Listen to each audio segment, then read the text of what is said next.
Basics of അക്കൗണ്ടിങ്ങുമായിട്ട് ബന്ധപ്പെട്ട് നമ്മുടെ രണ്ടാമത്തെ ക്ലാസ് നമ്മൾ സ്റ്റാർട്ട് ചെയ്യുകയാണ്. സോ ഫസ്റ്റ് ക്ലാസ്സിൽ നമ്മൾ ജസ്റ്റ് കൊമേഴ്സ് എന്താന്ന് മാത്രമാണ് പറഞ്ഞത്. ഓക്കെ. സോ ഇവിടെ ഈ രണ്ടാമത്തെ ക്ലാസ്സിൽ നമുക്ക് പതുക്കെ അക്കൗണ്ടിങ് എന്നൊരു കോൺസെപ്റ്റ് അങ്ങോട്ട് ഓപ്പൺ ചെയ്യാം. ഈ അക്കൗണ്ടിങ് എന്ന കോൺസെപ്റ്റ് തുടങ്ങാന്ന് പറയുമ്പോൾ ഇവിടെയും നിങ്ങൾ വിചാരിക്കരുത് അക്കൗണ്ടിങ്ങിന്റെ മീനിങ് ഇപ്പോൾ ടെക്സ്റ്റ് കിടക്കുന്ന പേജ് എടുത്ത് വെച്ച് തുടങ്ങുമെന്ന്. അങ്ങനെ ടെക്സ്റ്റിൽ കിടക്കുന്ന മീനിങ് പറയാറൊന്നും ആയിട്ടില്ല. അതൊക്കെ ശരിക്കും പറഞ്ഞാൽ 2-3 ക്ലാസ് കഴിയണം. ഇപ്പം നമ്മുടെ ടെക്സ്റ്റിന്റെ ഫ്രണ്ട് പേജിലായിരിക്കും അക്കൗണ്ടിങ്ങിന്റെ മീനിങ് കിടക്കുന്നത്. അതവിടെ കിടന്നോട്ടെ.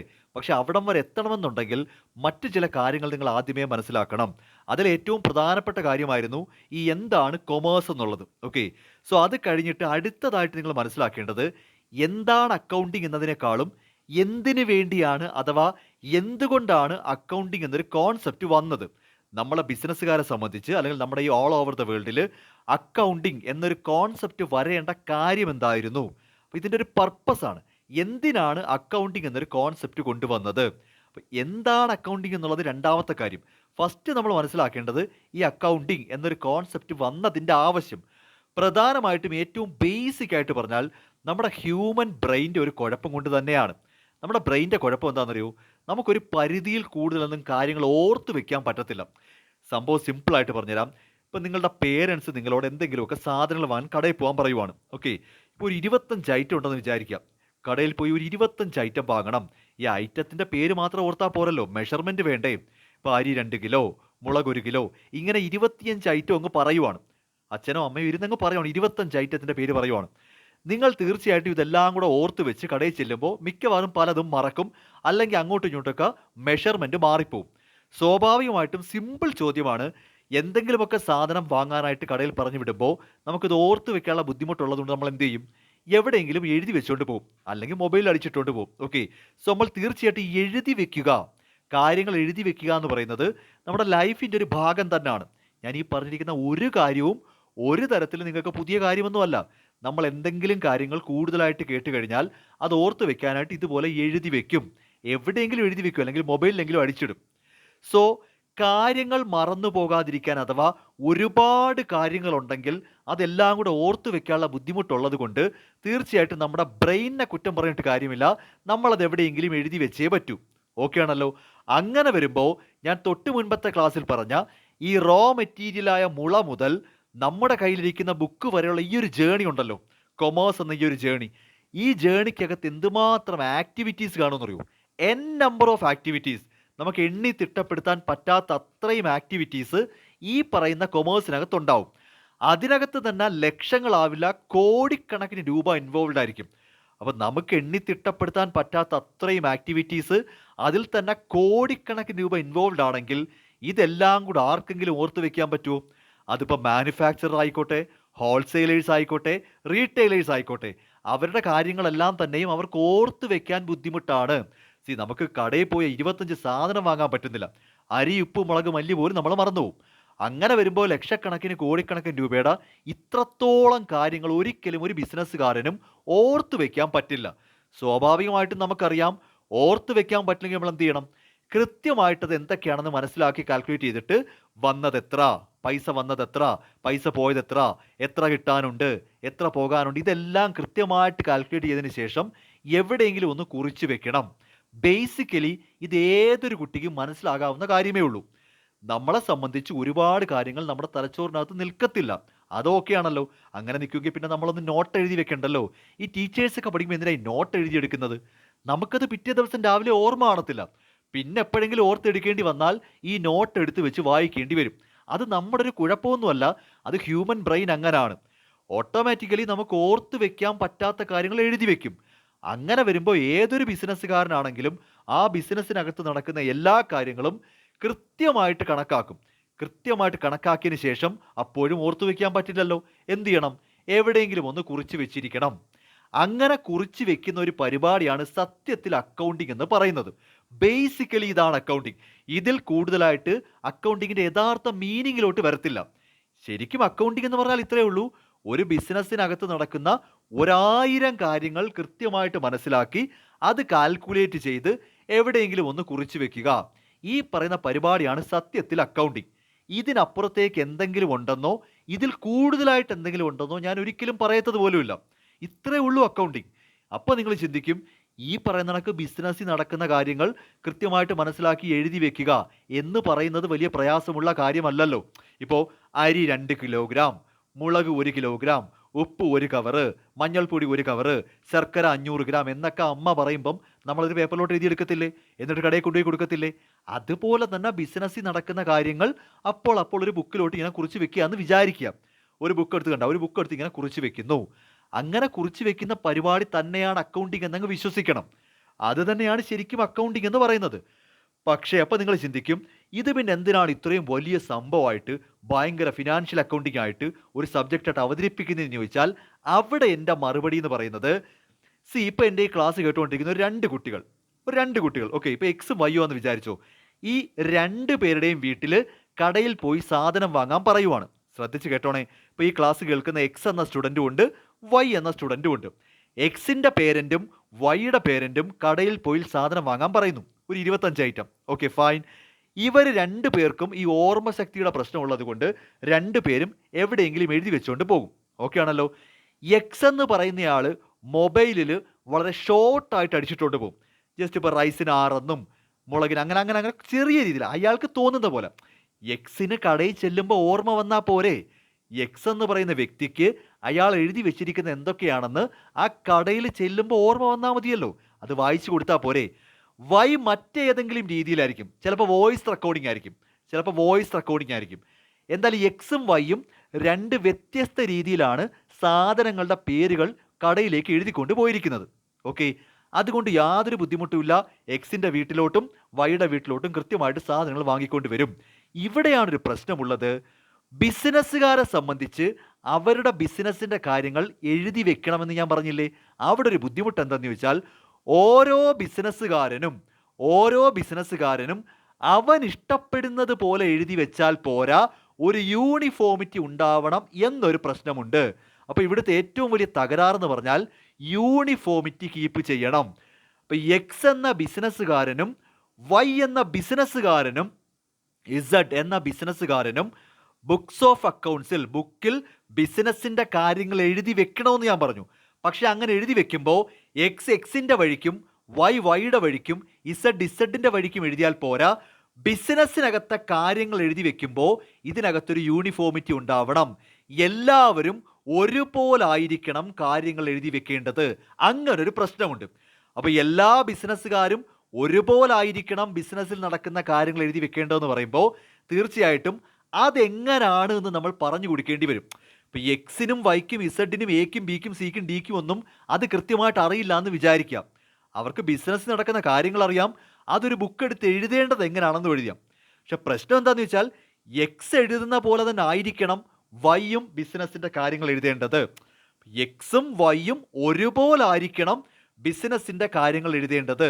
അപ്പോൾ ഈ പറയുന്ന എല്ലാ ബിസിനസ്സുകാർക്കും വേണ്ടി അതെങ്ങനെയാണെന്ന് നമ്മൾ പറഞ്ഞു കൊടുക്കണ്ടേ? അവിടെയാണ് ശരിക്കും ഈ അക്കൗണ്ടിങ്ങിൻ്റെ പ്രാധാന്യം.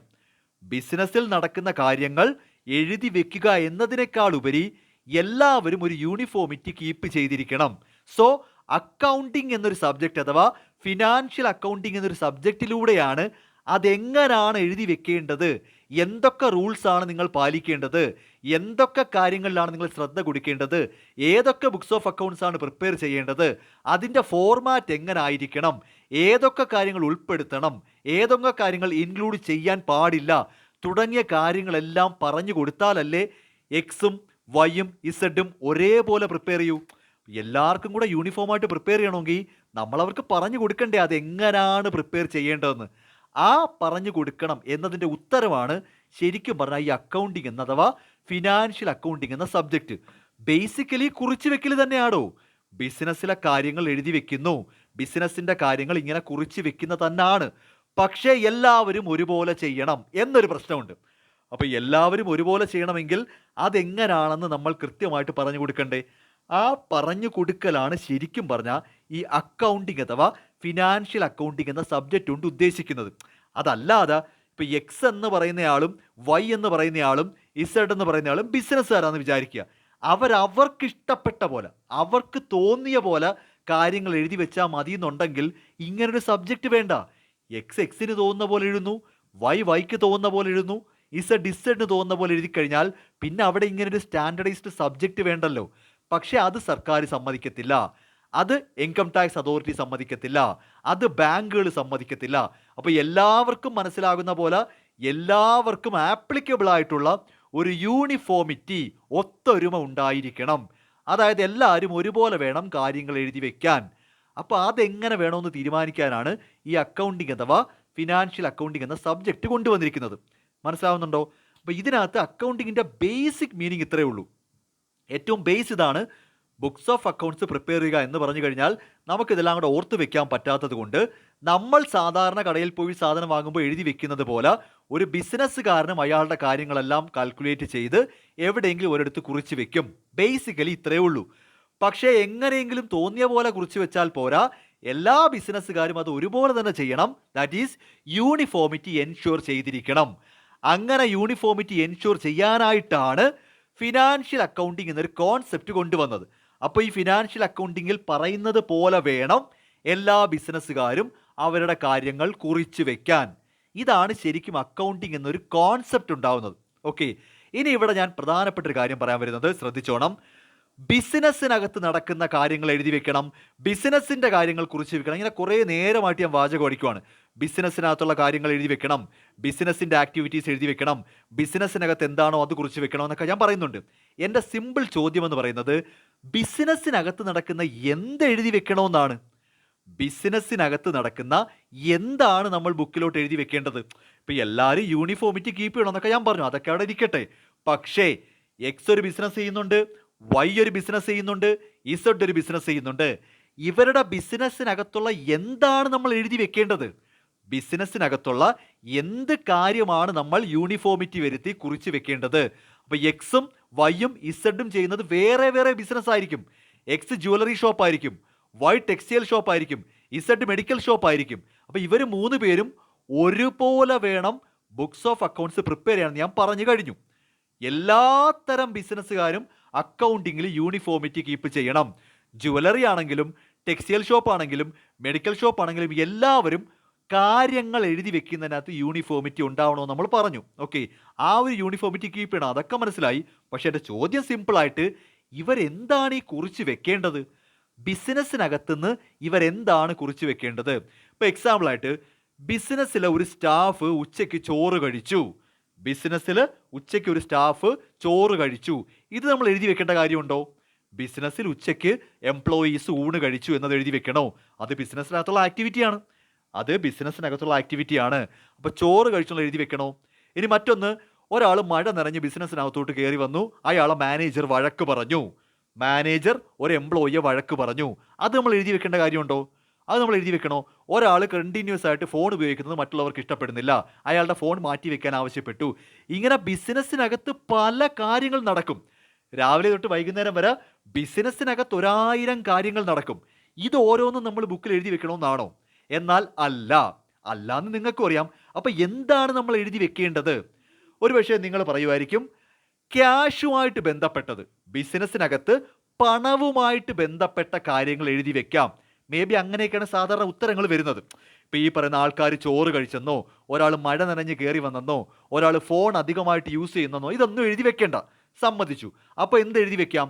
ക്യാഷുമായിട്ട് ബന്ധപ്പെട്ട കാര്യങ്ങൾ എഴുതി വെക്കാം എന്നാകും നിങ്ങളുടെ മറുപടി. അപ്പോൾ എൻ്റെ ഒരു ചോദ്യം, ഒരു എംപ്ലോയിയുടെ 2000 രൂപ, ബിസിനസ്സിനകത്ത് വെച്ച് മോഷണം പോയി. അയാൾ 2000 രൂപയും കൊണ്ടാണ് രാവിലെ വന്നത്, പക്ഷേ 2000 രൂപ ബിസിനസ്സിനകത്തുനിന്ന് ഉച്ചയായപ്പോൾ മോഷണം പോയി. ബിസിനസ്സിനകത്ത് നടന്ന കാര്യമാണ്. 2000 രൂപയ്ക്ക് പണവുമായിട്ടും ബന്ധമുണ്ട്, ക്യാഷുമായിട്ട് ബന്ധമുണ്ട്. ഒരു എംപ്ലോയിയുടെ 2000 രൂപ കളഞ്ഞു പോയി എന്നത് ബിസിനസ്സുകാരൻ കുറിച്ച് വെക്കേണ്ട കാര്യമുണ്ടോ? തീർച്ചയായിട്ടും ഞാൻ പറയും ഇല്ല. പൈസയായിട്ട് ബന്ധമുണ്ട്, പൈസയുമായിട്ട് ബന്ധമുണ്ട്. ബിസിനസ്സിനകത്ത് നടന്നൊരു കാര്യവുമാണ്. ബിസിനസ്സിന് പുറത്തല്ല പണം കളഞ്ഞു പോയത്, ബിസിനസ്സിനകത്ത് വന്നപ്പോഴാണ് ഈ പൈസ കളഞ്ഞു പോയത്. അപ്പോൾ അത് കുറിച്ച് വെക്കേണ്ട കാര്യമുണ്ടോ? തീർച്ചയായിട്ടും ഇല്ല. പിന്നെ എന്താണ് എഴുതി വെക്കേണ്ടത്? ബിസിനസ്സിനകത്തെ കാര്യങ്ങൾ എഴുതി വെക്കണമെന്ന് കുറേ നേരമായിട്ട് ഞാൻ പറയുന്നു. ചോദ്യം ഇതാണ്, ബിസിനസ്സിനകത്തുള്ള എന്താണ് എഴുതി വെക്കേണ്ടതെന്ന് ചോദിച്ചാൽ ബിസിനസ്സിനകത്തുള്ള ട്രാൻസാക്ഷൻസ് ആണ് എഴുതി വെക്കേണ്ടത്. ബിസിനസ്സിനകത്ത് നടക്കുന്ന ട്രാൻസാക്ഷൻസ് ആണ് എഴുതി വെക്കേണ്ടത്. അപ്പോൾ എന്താണ് ബിസിനസ്സിനകത്ത് നടക്കുന്ന ട്രാൻസാക്ഷൻസ്? ഇപ്പോൾ എൻ്റെ ഈ ക്ലാസ് കേൾക്കുന്ന കൊമേഴ്സുകാരുണ്ടെങ്കിൽ പോലും ഞാൻ നിങ്ങളോട് ഉറപ്പ് പറയാൻ പറ്റും, കൊമേഴ്സുകാരടക്കം എന്താണ് ഒരു ട്രാൻസാക്ഷൻ എന്ന് മനസ്സിലാക്കിയിട്ടല്ല ആ ട്രാൻസാക്ഷൻസ് ബുക്കിലോട്ട് എഴുതി വെക്കുന്നത്. കാര്യം അവരുടെ കയ്യിൽ കിട്ടുന്ന ക്വസ്റ്റ്യൻ എന്ന് പറയുന്നത് ഫ്രം ദ ഫോളോയിങ് ട്രാൻസാക്ഷൻ എന്ന് പറഞ്ഞാണ് തുടങ്ങുന്നത്. From the following transaction prepare ഏതെങ്കിലും കാര്യമായിരിക്കും. ഞാനിപ്പോൾ സയൻസുകാരോടായിട്ട് പറയുവാണ്, കൊമേഴ്സുകാർ ഇതൊക്കെ ഒരുപക്ഷെ കണ്ടിട്ടുണ്ടായിരിക്കാം.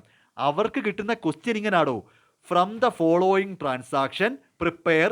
പക്ഷെ അവരും ചിന്തിക്കത്തില്ല എന്താണൊരു ട്രാൻസാക്ഷൻ എന്ന്. സോ നമ്മുടെ മറുപടി എന്ന് പറയുന്നത് ബിസിനസ്സിനകത്ത് നടക്കുന്ന എല്ലാ കാര്യങ്ങളും റെക്കോർഡ് ചെയ്യേണ്ട, ബിസിനസ്സിനകത്ത് നടക്കുന്ന ട്രാൻസാക്ഷൻസ് മാത്രം മതി. ബിസിനസ്സിനകത്ത് നടക്കുന്ന ട്രാൻസാക്ഷൻസ് മാത്രം മതി. അപ്പോൾ ഏറ്റവും പ്രധാനപ്പെട്ട, ഒരുപക്ഷെ നമ്മുടെ അക്കൗണ്ടിങ്ങുമായിട്ട് ബന്ധപ്പെട്ട ഏറ്റവും പ്രധാനപ്പെട്ട ഒരു ചോദ്യമാണ്, എന്താണ് ഒരു ബിസിനസ്സിലെ ട്രാൻസാക്ഷൻ? കാര്യം ട്രാൻസാക്ഷൻ എന്താണെന്ന് മനസ്സിലാക്കിയാൽ മാത്രമേ അത് ഐഡൻറ്റിഫൈ ചെയ്ത് നമുക്ക് ബുക്കിലോട്ട് എഴുതാൻ പറ്റൂ. ട്രാൻസാക്ഷൻ അല്ലാത്തതൊന്നും നമ്മൾ ബുക്കിലോട്ട് എഴുതണ്ട. ട്രാൻസാക്ഷൻ അല്ലാത്ത ഒരു കാര്യം പോലും നമ്മൾ ഈ ബുക്കിലോട്ട് കുറിച്ച് വെക്കാറില്ല. അപ്പോൾ ഏറ്റവും പ്രധാനപ്പെട്ട ഒരു ചോദ്യം അതാണ്, ഒരു ബിസിനസ്സിനകത്ത് എന്താണ് നമ്മൾ ബുക്കിലോട്ട് കുറിച്ച് വെക്കേണ്ട ട്രാൻസാക്ഷൻ? സോ നമ്മുടെ അടുത്ത ക്ലാസ്, തേർഡ് ക്ലാസ് എന്ന് പറയുമ്പോൾ ഒബ്വിയസ്ലി ട്രാൻസാക്ഷൻ എന്താണ് എന്ന് പറഞ്ഞ് മനസ്സിലാക്കുന്നതായിരിക്കും. ട്രാൻസാക്ഷൻ എന്താണെന്ന് മനസ്സിലാക്കി കഴിഞ്ഞാൽ പിന്നെ നമുക്ക് പതുക്കെ അങ്ങോട്ട് ബുക്കിലോട്ട് കുറിച്ച് വെക്കാൻ തുടങ്ങാം. അങ്ങനെ ബുക്കിലോട്ട് ഓരോന്നായിട്ട് കുറിച്ച് വെക്കുമ്പോഴാണ് നമ്മൾ അക്കൗണ്ടിങ് എന്നൊരു കോൺസെപ്റ്റ് മുന്നോട്ട് പോയി തുടങ്ങുന്നത്. അവിടെ ഞാൻ നിങ്ങൾക്ക് വേണമെങ്കിൽ ടെക്സ്റ്റ് കിടക്കുന്ന മീനിങ് അത് വായിക്കുമ്പോൾ അപ്പം തന്നെ നിങ്ങൾക്ക് മനസ്സിലാവും. ഞാൻ ആ മീനിങ് പറഞ്ഞു തരേണ്ട ഒരു കാര്യമില്ല. 2-3 ക്ലാസ് കഴിയുമ്പോൾ നിങ്ങൾക്ക് ഇതിനകത്ത് മനസ്സിലാകും. സോ ഇവിടെ നിങ്ങൾ ഏറ്റവും പ്രധാനമായിട്ട് മനസ്സിലാക്കേണ്ടത്, ബിസിനസ്സിനെ സംബന്ധിച്ച് കുറച്ചധികം കാര്യങ്ങൾ എഴുതി വെക്കേണ്ടതായിട്ടുണ്ട്. അത് ഓരോരുത്തരും അവർക്ക് തോന്നിയ പോലെ പറ്റില്ല. യൂണിഫോമിറ്റി കീപ്പ് ചെയ്തിരിക്കണം. എൻ്റെ വളരെ ഇമ്പോർട്ടൻ്റ് ആയ ക്വസ്റ്റ്യൻ, ബിസിനസ്സിനകത്ത് നടക്കുന്ന എന്തെഴുതി വെക്കണം? ട്രാൻസാക്ഷൻസ് എഴുതി വെക്കണം. അപ്പോൾ എന്താ ഒരു ട്രാൻസാക്ഷൻ? എംപ്ലോയി ഫുഡ് കഴിക്കുന്ന ട്രാൻസാക്ഷൻ ആണോ? അല്ല. മഴ നനഞ്ഞ വന്ന എംപ്ലോയിയെ മാനേജർ വഴക്ക് പറഞ്ഞു, ട്രാൻസാക്ഷൻ ആണോ? അല്ല. ഒരാൾ മൊബൈൽ അധികമായിട്ട് യൂസ് ചെയ്തപ്പോൾ അയാൾ പിടിച്ച് വഴക്ക് പറഞ്ഞു, ട്രാൻസാക്ഷൻ ആണോ? അല്ല. ഒരാളുടെ 2000 രൂപ ബിസിനസ്സിൽ വെച്ച് കളഞ്ഞു പോയി, ട്രാൻസാക്ഷൻ ആണോ? അല്ല. അപ്പോൾ ഇത്തരം കാര്യങ്ങളൊന്നും ട്രാൻസാക്ഷൻ അല്ല എന്ന് ഞാൻ പറയുമ്പോൾ പിന്നെ എന്താണ് ഒരു ട്രാൻസാക്ഷൻ എന്നുള്ളത് അതായിരിക്കും നമ്മുടെ അടുത്ത ക്ലാസ്. അപ്പോൾ ട്രാൻസാക്ഷൻ എന്താണെന്ന് കൃത്യമായിട്ട് പറഞ്ഞ് മനസ്സിലാക്കി തരാം. അത് ക്ലിയർ ആയാൽ തന്നെ നമുക്ക് അക്കൗണ്ടിങ്ങിൻ്റെ പകുതി കിട്ടിയ കണക്കാണ്. അപ്പോൾ എന്താണൊരു ട്രാൻസാക്ഷൻ എന്ന് മനസ്സിലാക്കാത്തത് കൊണ്ടാണ് പലർക്കും അക്കൗണ്ടിങ് ഓരോന്ന് ചെയ്ത് വെക്കുമ്പോൾ നമുക്കങ്ങോട്ട് കത്താത്തത്.